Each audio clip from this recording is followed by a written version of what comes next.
for being here.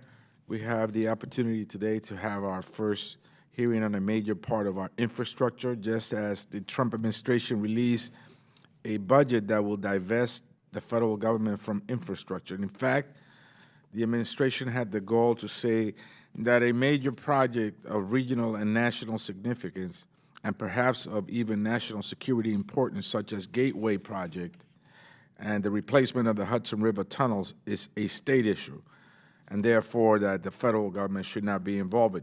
Despite a chilling recent report by the Regional Plan Association showing that if the tunnels had to be shut down, it would cost the federal government $1.5 billion in tax revenue, and it would rob the national economy of $16 billion.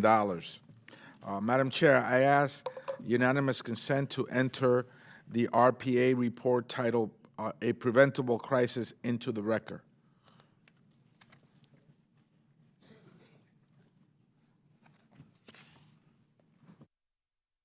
So ordered. Thank you, Madam Chair. Now, this is just one area where the administration is failing to meet our infrastructure needs.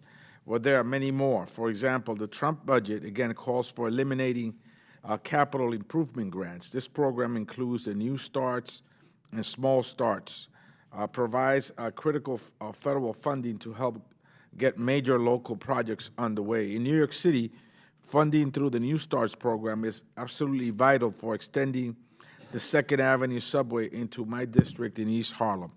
The project would tie a new line of the subway system into the Metro North commuter rail, alleviating the long, overcrowded Lexington Avenue line as well. It would also better connect the east side to a direct bus to LaGuardia Airport. So the project has regional and multimodal significance, and it will eliminate a serious transit desert that has persisted in the nation's largest city for decades. My question is to the panelists, how critical have the capital improvement grants such as New Starts and Small Starts been in making sure projects get off the ground and in helping local governments cope with growing population? Anybody from the panel? Yes. Mike Terry.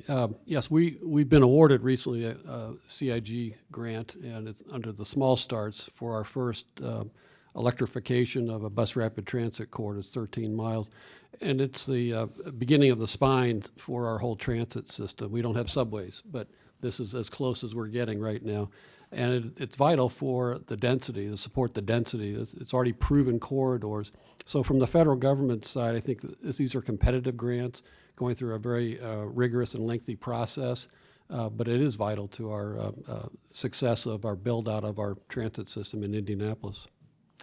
Additionally, these efforts are not only good for transportation and infrastructure, but they are also an important window of opportunity for economic development in our cities and across our country. I have a question for Mr. Clark.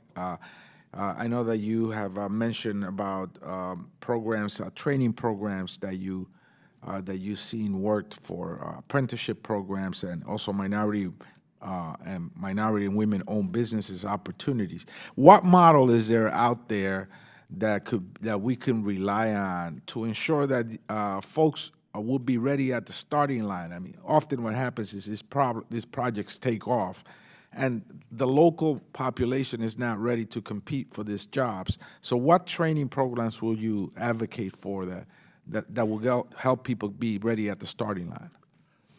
I think you start early, and the working on career technical education and good contextual learning skills as early as middle school, and career awareness and all that kind of stuff helps.